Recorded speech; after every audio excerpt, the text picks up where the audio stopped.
नमस्कार, जय हिंद। दोस्तों, आप जिस एग्जाम की तैयारी कर रहे हो उसमें पिछले 30 साल से बार बार पूछे गए क्वेश्चन है और ये क्वेश्चन आने वाले एग्जाम में भी आपको काम में आएंगे। तो इन क्वेश्चन को अच्छे से लगा लेना। सुपर फास्ट स्पीड में ये वीडियो होगा, 4 ऑप्शन मिलेंगे आपको। ये पूरे क्वेश्चन बहुत इंपॉर्टेंट है, तो इस वीडियो को जरूर पूरा देखिएगा। चैनल पर पहली बार आए हैं तो बता दें, दोपहर में 12 बजे, शाम को 6 बजे और सुबह 6 बजे 3 वीडियो मिलेंगे हमारे चैनल पर। दोपहर में 12 बजे, शाम को 6 बजे और सुबह 6 बजे। याद रखना और पूरे वीडियो देखते चलना, आपकी जीके बिल्कुल स्ट्रांग हो जाएगी। पहला क्वेश्चन देखिए, स्वामी दयानंद सरस्वती के संबंध में निम्न में से कौन सा कथन असत्य है, मतलब गलत दिया गया है। तो यहाँ पर आपको जो कथन दिए गए हैं कि उन्होंने सत्यार्थ प्रकाश पुस्तक लिखी है, बिल्कुल सही है। वे ब्रह्म समाज के संस्थापक थे, ऑप्शन नंबर बी यहाँ पर गलत है। वे ब्रह्म समाज के नहीं, वे आर्य समाज के संस्थापक थे, ठीक है। ऑप्शन नंबर बी ये स्वामी दयानंद सरस्वती जी के बारे में गलत वाक्य है। निम्न में से कौन किताब उल हिंद का लेखक था जिसने अपनी पुस्तक में आरंभिक 11वीं शताब्दी के भारत का महत्वपूर्ण विवरण दिया है। तो किताब उल हिंद ये जो पुस्तक लिखी गई है किसके द्वारा लिखी गई है, तो ये लिखी है अल बरूनी ने। ऑप्शन नंबर बी में अल बरूनी लिखा है। किताब उल हिंद की जो है लेखक है अल बरूनी। लंदन में द्वितीय गोलमेज सम्मेलन निम्न में से किस वर्ष में आयोजित किया गया था। तो लंदन में दूसरा गोलमेज सम्मेलन ये स्टार्ट किया गया था आपका 1931 में। ये सन याद रखना, कुछ कुछ सन अभी आपको और आएंगे। इतिहास में सबसे ज़्यादा सन पूछे जाते हैं, तो सन याद रखना। गोलमेज सम्मेलन दूसरे नंबर का हुआ था 1931 में लंदन में। बाबर ने मुगल साम्राज्य की स्थापना निम्न में से किस वर्ष में की थी। तो बाबर के द्वारा मुगल साम्राज्य की स्थापना 1526 ईस्वी में की गई थी। मुगल साम्राज्य का संस्थापक कौन था, तो बाबर था, याद रखिएगा। मैसूर महल डैश का निवास स्थान था। मैसूर महल इनमें से किस वंश का निवास स्थान था। तो मैसूर महल जो था उसमें रहते थे आपके वाडियार वंश। वाडियारो वंश का जो है निवास स्थान था मैसूर महल। हिंदू पौराणिक मान्यताओं के अनुसार पट्टचित्र कला शैली किस भगवान को समर्पित है। तो पट्टचित्र कला शैली जो है, यहाँ पर आपको जो भगवानों के नाम दिए गए उनमें से भगवान श्री जगन्नाथ जी को समर्पित है पट्टचित्र कला शैली। भगवान श्री जगन्नाथ, यहाँ पर आपका ऑप्शन नंबर सी बिल्कुल सही आंसर हो जाएगा इस प्रश्न के लिए। अगला क्वेश्चन देखिए, निम्नलिखित में से किसने लंदन में सर विलियम हट कर्जन वायली की हत्या की थी।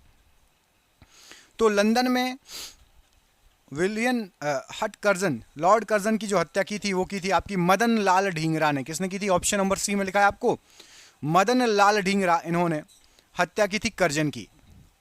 वीर सुरेंद्र साई निम्न स्थान के रहने वाले एक स्वतंत्रता सेनानी थे। तो वीर सुरेंद्र साई ये स्वतंत्रता सेनानी थे और ये उड़ीसा राज्य के हैं। उड़ीसा राज्य से जो भी ये जानता होगा, उड़ीसा राज्य राइट आंसर है। अखिल भारतीय हरिजन सेवक संघ की स्थापना निम्न में से किस वर्ष में हुई थी। तो अखिल भारतीय हरिजन सेवक संघ की जो स्थापना हुई थी 1932 में हुई थी। ऑप्शन नंबर ए 1932 प्रश्न के लिए राइट आंसर है। निम्न में से कौन सा बौद्ध स्थल उत्तर प्रदेश में स्थित है। उत्तर प्रदेश में स्थित है पूछा गया है। तो उत्तर प्रदेश में आपका सारनाथ, ऑप्शन नंबर ए सारनाथ एक बौद्ध स्थल है जो कि उत्तर प्रदेश में स्थित है। ऑप्शन नंबर ए यहां पर राइट आंसर है। सिखों का प्रसिद्ध तीर्थ स्थल श्री हरमंदिर साहिब कहां पर है। तो श्री हरमंदिर साहिब ये आपका पड़ता है अमृतसर में। ऑप्शन नंबर डी अमृतसर में है श्री हरमंदिर साहिब। दोस्तों, क्वेश्चन आप देख ही रहे हैं कितने शानदार क्वेश्चन है। ये सभी क्वेश्चन आप जिस एग्जाम की तैयारी कर रहे हैं उसमें आ सकते हैं। और टोटल हमने जीके के 10,000 क्वेश्चन मिक्स क्वेश्चन बनाए हैं आपके लिए। 10,000 क्वेश्चन की पीडीएफ बना ली गई है और ये व्हाट्सएप पर मिलेगी। और ये 300 रुपये की पीडीएफ है, लेकिन ये पीडीएफ स्टार्टिंग के 1,000 बच्चों को 99 रुपये में मिलेगी। सिर्फ 99 रुपये में 10,000 जीके के एमसीक्यू व्हाट्सएप पर मिलेंगे। आप फोन पे, गूगल पे, पेटीएम से पेमेंट कर सकते हैं। नीचे दिए गए नंबर पर आप संपर्क कर लेना। स्टार्टिंग के 1,000 बच्चों को 99 रुपये में ये पीडीएफ दी जाएगी। तो जिसको भी ये 10,000 क्वेश्चन चाहिए जीके के, नीचे दिए गए नंबर संपर्क कर लेना। पूरे वीडियो भर आपको ये नंबर शो होगा। बहुत शानदार क्वेश्चन है, आपके एग्जाम में फंस सकते हैं।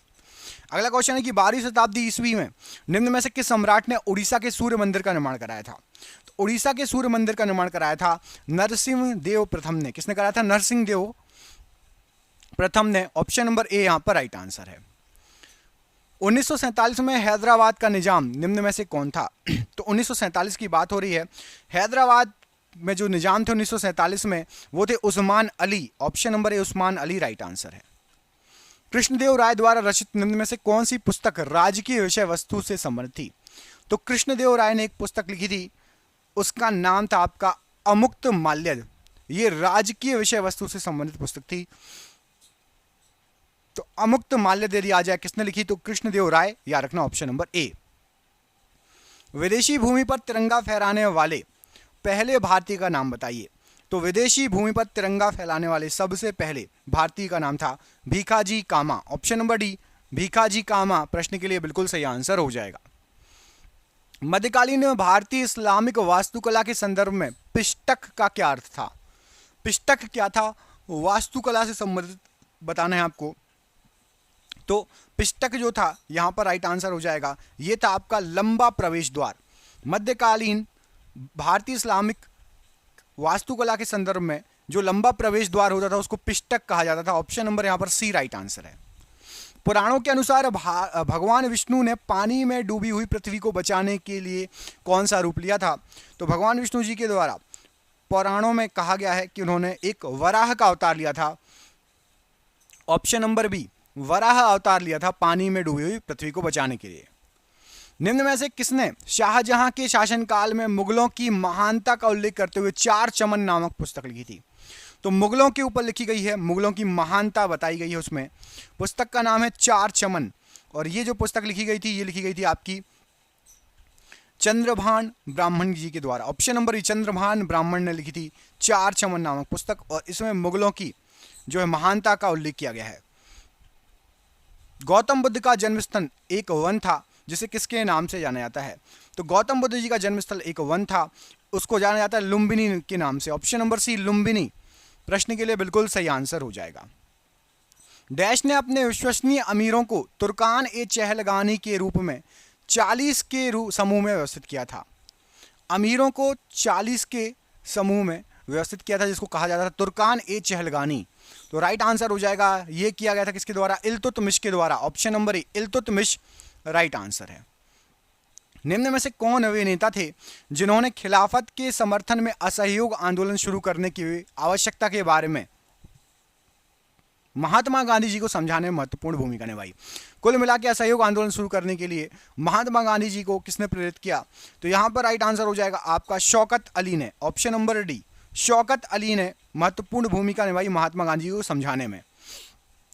निम्न में से किस वर्ष में बॉम्बे दक्कन के ग्रामीण क्षेत्रों में बगावत हुई थी? तो बॉम्बे दक्कन के ग्रामीण क्षेत्रों में बगावत हुई थी 1875 की बात है। Option number B, 1875 right answer है। निम्न में से किसने 1876 में कलकत्ता में इंडियन एसोसिएशन की स्थापना करके भारतीय राष्ट्रीय आंदोलन की नींव रखी थी? तो इंडियन एसोसिएशन की स्थापना करने का जो श्रेय जाता है वो जाता है सुरेंद्र नाथ बनर्जी को। ऑप्शन नंबर बी, सुरेंद्र नाथ बनर्जी, इनको श्रेय जाता है इंडियन भारतीय राष्ट्रीय आंदोलन इंडियन एसोसिएशन की नींव रखने का। इंडियन एसोसिएशन की स्थापना किस वर्ष की गई? तो अभी आपको पिछले ही क्वेश्चन में बताया गया इंडियन एसोसिएशन की स्थापना हुई थी, वो हुई थी आपकी, यहां पर आपको जो ऑप्शन दिए गए हैं राइट आंसर क्या हो जाएगा प्रश्न के लिए? तो इस प्रश्न का सही आंसर हो जाएगा आपका ऑप्शन नंबर ए, 1876। ऑप्शन नंबर ए 1876 राइट आंसर है। किस मुगल शहजादे ने 1657 में उपनिषदों का फारसी में अनुवाद किया था? तो उपनिषदों का फारसी में अनुवाद करने का श्रेय जाता है दारा शिकोह को। Option number C, Dara Shikoh ने उपनिषदों का फारसी में अनुवाद किया था। ऑप्शन नंबर सी यहां पर राइट आंसर है। अखिल भारतीय किसान कांग्रेस के प्रथम महासचिव निम्न में से कौन थे? तो अखिल भारतीय किसान कांग्रेस के जो महासचिव थे, यहां पर आपको जो ऑप्शन दिए गए हैं राइट आंसर हो जाएगा एन.जी. रंगा। इनका नाम सुना होगा आपने, मोस्ट इंपॉर्टेंट क्वेश्चन है। एन.जी. रंगा ऑप्शन नंबर ए राइट आंसर है। निम्न में से किस स्वतंत्रता सेनानी ने 1875 में वंदे मातरम गीत की रचना की थी? तो वंदे मातरम गीत की रचना की थी बंकिम चंद्र चटर्जी ने। Option number B, Bankim Chandra Chatterjee ने वंदे मातरम गीत की रचना की थी। मुगल बादशाह शाह आलम ने किस वर्ष ब्रिटिश ईस्ट इंडिया कंपनी को बंगाल प्रांत का दीवान नियुक्त किया था?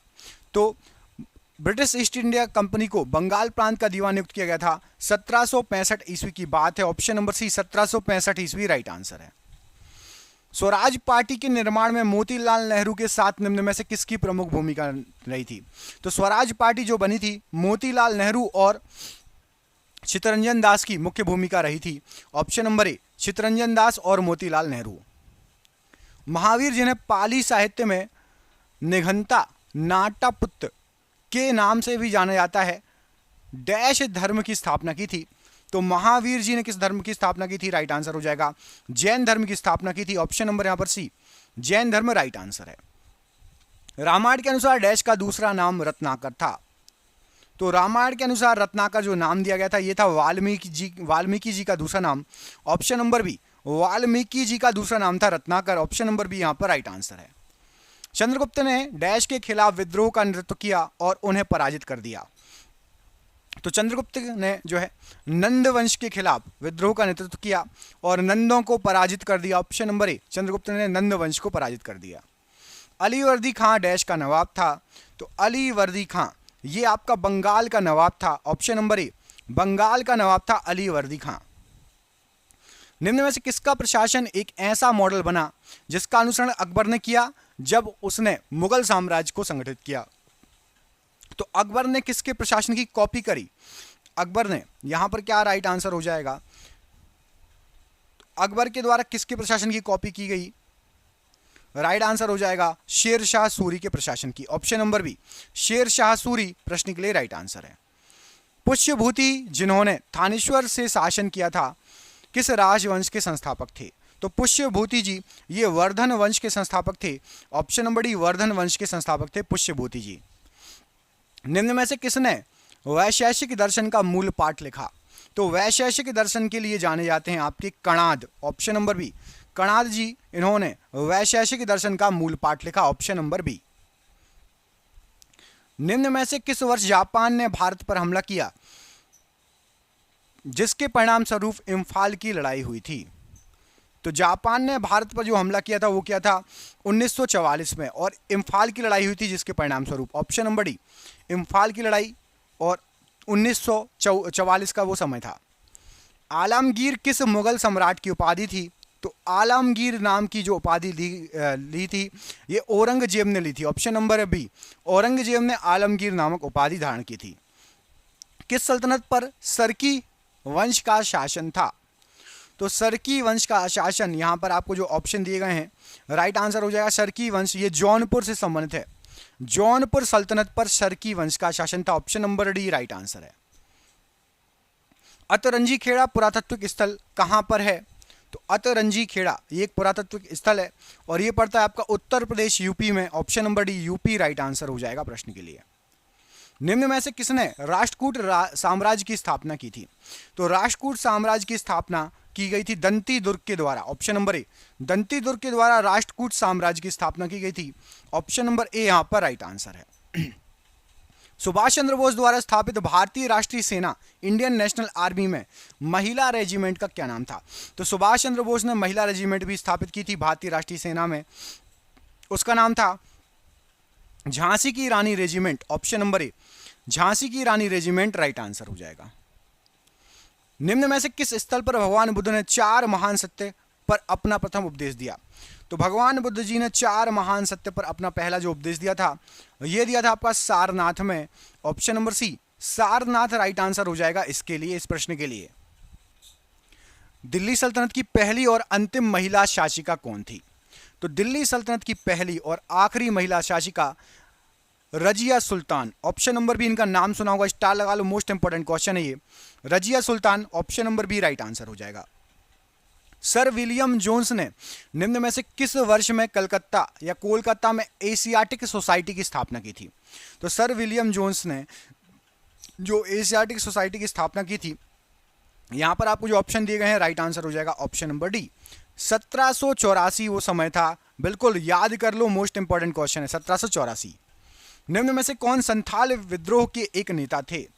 तो संथाल विद्रोह के एक नेता, यहां पर आपको जो ऑप्शन दिए गए हैं सही आंसर हो जाएगा सिद्धू मांझी। ये संथाल विद्रोह के एक नेता थे। ऑप्शन नंबर सी, संथाल विद्रोह के लिए सिद्धू मांझी याद रखिएगा। निम्न में से किसने वर्ष 1877 में अशोक के शिलालेखों का एक सेट प्रकाशित किया था? तो अशोक के शिलालेखों का एक सेट प्रकाशित किया था 1877 में। उनका नाम था, उनका नाम बिल्कुल याद रखो, अलेक्जेंडर कनिंघम, याद रहेगा अलेक्जेंडर कलिंगम। ऑप्शन नंबर बी यहां पर राइट आंसर है। निम्न में से किस स्थल पर भगवान बुद्ध ने आत्मज्ञान प्राप्त किया? तो भगवान बुद्ध को आत्मज्ञान की जो प्राप्ति हुई थी वो हुई थी आपकी बोध गया में। ऑप्शन नंबर यहां पर ए, बोध गया प्रश्न के लिए बिल्कुल राइट आंसर हो जाएगा। भारतीय पुरातत्व सर्वेक्षण के पहले महानिदेशक कौन थे? तो भारतीय पुरातत्व सर्वेक्षण के सबसे पहले जो महानिदेशक थे वो थे आपके अलेक्जेंडर कनिंघम। ऑप्शन नंबर यहां पर ए, अलेक्जेंडर कनिंघम प्रश्न के लिए बिल्कुल सही आंसर हो जाएगा। अगला क्वेश्चन देखिए, पाणिनि ने निम्न में से कौन सी पुस्तक लिखी थी? पाणिनि ने कौन सी पुस्तक लिखी थी? तो यहां पर आपको जो ऑप्शन दिए गए हैं उसमें से पाणिनि के द्वारा लिखी गई थी Ashtadhyayi. Option number D, Ashtadhyayi पुस्तक ये पाणिनि के द्वारा लिखी गई थी, राइट आंसर हो जाएगा। निम्न में से किस सिख गुरु ने तरण तारण साहिब की स्थापना की थी? तरण तारण साहिब की स्थापना, तो यहां पर राइट आंसर हो जाएगा गुरु अर्जन देव जी ने तरण तारण साहिब की स्थापना की थी। ऑप्शन नंबर यहां पर सी राइट आंसर है। अशोक राजाज्ञा के अनुसार राजा बनने के कितने वर्षों के बाद कलिंग के साथ युद्ध छेड़ा गया था? तो यहां पर राइट आंसर हो जाएगा राजा बनने के कितने समय बाद पूछा गया है, तो ऑप्शन के अनुसार राइट आंसर हो जाएगा यहां पर आपका 8 वर्ष बाद। 8 वर्ष बाद, ऑप्शन नंबर डी, अशोक ने राजा बनने के 8 वर्ष बाद कलिंग युद्ध छेड़ा था। ऑप्शन नंबर यहां पर डी, 8 वर्ष राइट आंसर हो जाएगा। अशोक के शासनकाल के प्रमुख आयोजनों में से एक 250 ईसा पूर्व में राजधानी पाटलिपुत्र में एक बौद्ध संगति हुई थी, उसका आयोजन किया गया था। तो अशोक के समय कौन से नंबर की बौद्ध संगति हुई थी? तो याद रखिएगा अशोक के समय तीसरी बौद्ध संगति हुई थी। कि कौन से नंबर की? तो अशोक के समय तीसरे नंबर की बौद्ध संगति हुई थी। ये क्वेश्चन एग्जाम में पूछा जा चुका है, रट लेना, याद कर लेना, मोस्ट इंपॉर्टेंट क्वेश्चन। अगला क्वेश्चन देखिए, मोहम्मद गौरी ने 1191 में ताबर हिंद या भटिंडा, जो भटिंडा है, पर आक्रमण किया था और एक महत्वपूर्ण सामरिक केंद्र था किसका? तो याद रखिएगा मोहम्मद गौरी ने जो आक्रमण किया था भटिंडा पर, वो एक महत्वपूर्ण सामरिक केंद्र था, वो संबंधित था पृथ्वीराज चौहान जी से। Option number C, Prithviraj Chauhan ji और मोहम्मद गौरी की लड़ाई आप सभी को याद होगी, पता होगा, सुना होगा। ठीक है, अगला क्वेश्चन देखिए, पृथ्वीराज चौहान और मोहम्मद गौरी ने डैश की लड़ाई लड़ी थी? तो पृथ्वीराज चौहान और मोहम्मद गौरी के बीच में जो लड़ाई हुई थी वो थी तराइन का युद्ध हुआ था। कौन सा? तराइन। ऑप्शन नंबर यहां पर भी, तराइन का युद्ध हुआ था मोहम्मद गौरी और पृथ्वीराज चौहान के बीच में। निम्नलिखित में से किसने तबकात ए नासिरी नामक पुस्तक लिखी थी? तबकात ए नासिरी नामक पुस्तक, तो तबकात ए नासिरी नामक जो पुस्तक है ये लिखी थी मिनहाज उस सिराज ने। किसने लिखी थी? मिनहाज उस सिराज ने तबकात ए नासिरी नामक पुस्तक लिखी थी। निम्न में से अशोक के अभिलेखों को समझने पढ़ने वाला पहला विद्वान कौन था? तो अशोक के अभिलेखों को पढ़ने और समझने वाले सबसे पहले विद्वान थे आपके James Prinsep. Option number D, James Prinsep ने अशोक के अभिलेखों को सबसे पहले पढ़ा और समझा। ऑप्शन नंबर यहां पर डी प्रश्न के लिए राइट आंसर है। निम्न इतिहासकारों में से किसने रजिया के बारे में लिखा और इस बात की पुष्टि की कि वह अपने सभी भाइयों से अधिक सक्षम और योग्य थी? तो रजिया सुल्तान के बारे में यहाँ पर आपको जो ऑप्शन दिए गए हैं उसमें से कहा गया था किसने लिखा था? तो यहाँ पर आपको जो ऑप्शन दिए गए हैं रजिया सुल्तान के बारे में लिखा था मिनहाज ए सिराज ने ही। किसने? मिनहाज ए सिराज ने कहा था कि रजिया सुल्तान अपने जितने भी भाई हैं ना उसमें अधिक सक्षम भी है और योग्य भी है। ऑप्शन नंबर ए। अगला क्वेश्चन देखिए, अगले क्वेश्चन में लिखा है कि 1579 में निम्न में से किसने महजरनामा जारी किया था? तो महजरनामा जारी किया था किसने? यहां पर आपको जो ऑप्शन दिए गए हैं उसमें से राइट आंसर हो जाएगा अकबर ने महजरनामा जारी किया था। ऑप्शन नंबर यहां पर सी राइट आंसर हो जाएगा। 1579 में। निम्न में से कौन सा स्थान या स्मारक गुजरात में स्थित है?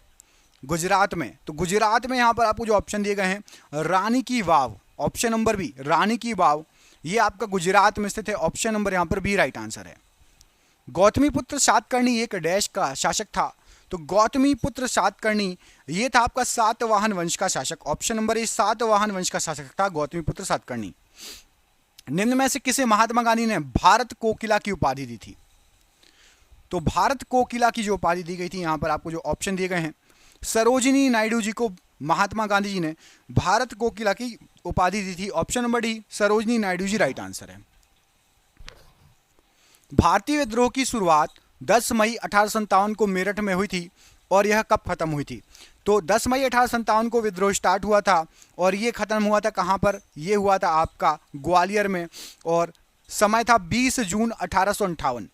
20 जून 1858 को ग्वालियर में ये समाप्त हुआ था विद्रोह। खानवा का युद्ध बाबर और किसके बीच में लड़ा गया था? तो खानवा का जो युद्ध हुआ था बाबर और साथ ही साथ राणा सांगा के बीच में। ऑप्शन नंबर डी, बाबर और राणा सांगा के बीच में खानवा का युद्ध लड़ा गया था। किस सुल्तान ने कृषि की देखभाल के लिए एक अलग विभाग दीवान ए अमीर कोही की स्थापना की थी? यह कृषि विभाग की देखभाल के लिए था। तो दीवान ए अमीर कोही इसकी जो है स्थापना की थी मोहम्मद बिन तुगलक ने। ऑप्शन नंबर डी, मोहम्मद बिन तुगलक राइट आंसर है। निम्न में से किसने 712 ईस्वी में भारत पर आक्रमण किया था? तो 712 ईस्वी में भारत पर आक्रमण किया था मोहम्मद बिन कासिम ने। ऑप्शन नंबर ए, मोहम्मद बिन कासिम ने आक्रमण किया था भारत पर। पैगंबर मोहम्मद ने डैश शताब्दी में इस्लाम धर्म की स्थापना की थी? तो पैगंबर मोहम्मद जी ने 7वीं शताब्दी में इस्लाम की स्थापना की थी। ऑप्शन नंबर सी, 7वीं शताब्दी में इस्लाम की स्थापना की गई थी। स्वामी विवेकानंद ने वर्ष डैश में शिकागो विश्व धर्म सम्मेलन में वैदांतिक दर्शन की सर्वोच्चता का उल्लेख किया? तो स्वामी विवेकानंद जी का जो भाषण हुआ था शिकागो में, उसका सन था आपका 1893 ईस्वी। ऑप्शन नंबर डी, 1893 ईस्वी में स्वामी विवेकानंद जी ने जो है शिकागो में धर्म सम्मेलन में भाषण दिया था। यशो विग्रह, महीचंद्र और चंद्रदेव राजवंश ये जो हैं ये किस राजवंश के शासक थे? यशो विग्रह, महीचंद्र और चंद्रदेव ये किस वंश से संबंधित हैं? तो ये सभी गहड़वाल वंश से संबंधित शासक हैं। कौन सा वंश था? गहड़वाल वंश। यशो विग्रह, महीचंद्र और चंद्रदेव। किसने विक्रमशिला विश्वविद्यालय को स्थापित और नालंदा विश्वविद्यालय को पुनर्जीवित किया? तो विक्रम विश्वविद्यालय की स्थापना, नालंदा विश्वविद्यालय का जो है पुनर्जीवित किया गया था धर्मपाल के द्वारा। ऑप्शन नंबर यहाँ पर भी धर्मपाल प्रश्न के लिए राइट आंसर है। अलाउद्दीन खिलजी के शासनकाल के दौरान गयासुद्दीन तुगलक कहाँ का गवर्नर था? तो गयासुद्दीन तुगलक जो गवर्नर था ये था आपका पंजाब का governor. Option number B, Punjab का गवर्नर था Ghiyasuddin Tughlaq. Poverty and un British rule in India के लेखक निम्न में से कौन है? तो poverty and un British rule in India इसके लेखक हैं दादा भाई नौरोजी। ऑप्शन नंबर सी, दादा भाई नौरोजी प्रश्न के लिए राइट आंसर है। काकोरी षड्यंत्र मामला निम्न में से किस वर्ष में हुआ था? तो काकोरी षड्यंत्र मामला जो हुआ था यह हुआ था आपका 1925 में, काकोरी षड्यंत्र मामला। ऑप्शन नंबर ए यहाँ पर राइट आंसर है। अकबरनामा के लेखक इनमें से कौन है? तो यहाँ पर आपको जो ऑप्शन दिए गए हैं उसमें से अकबरनामा के लेखक हैं अबुल फजल। ऑप्शन नंबर ए, अबुल फजल अकबरनामा के लेखक हैं। निम्न में से कौन सा प्राचीन भारत का पहला साम्राज्य है जिसमें युद्ध के लिए बड़े पैमाने पर हाथियों का उपयोग किया गया था? तो युद्ध के लिए बड़े पैमाने पर हाथियों का जो उपयोग किया गया था यह किया गया था आपका, यहां पर जो वंश दिए गए हैं मगध वंश के द्वारा। ऑप्शन नंबर सी, मगध वंश ने हाथियों का उपयोग बड़े पैमाने पर किया था युद्ध के लिए। पुरुष सूक्त किस वेद का एक मंत्र संग्रह सूक्त है? तो पुरुष सूक्त जो है ये आपका ऋग्वेद का सूक्त है, ऋग्वेद का मंत्र है। ऑप्शन नंबर बी, ऋग्वेद से संबंधित पुरुष सूक्त। निम्न में से कौन सा एक कथन सही है? यहाँ पर आपको कुछ कथन दिए गए हैं। पहला है कि 1793 में कॉर्नवालिस कोड या कॉर्नवालिस संहिता लागू की गई। तो ये पहला जो कथन है यही सही है आपका। ऑप्शन नंबर ए में जो दिया गया है ये सही है। आपसे पूछा जाए कॉर्नवालिस कोड या कॉर्नवालिस संहिता कब लागू की गई थी? 1793 में। ऑप्शन नंबर यहाँ पर ए राइट आंसर है। अगला क्वेश्चन है कि भारत में ममलुक राजवंश की स्थापना कब हुई थी? तो भारत में ममलुक राजवंश की जो स्थापना हुई थी ये हुई थी कब नहीं, किसके द्वारा हुई थी? तो ममलुक राजवंश की स्थापना जो की गई थी कुतुबुद्दीन ऐबक के द्वारा की गई थी। ऑप्शन नंबर यहाँ पर सी, कुतुबुद्दीन ऐबक राइट आंसर है। अंग्रेजों ने स्वाली का युद्ध 1612 किसके खिलाफ लड़ा था?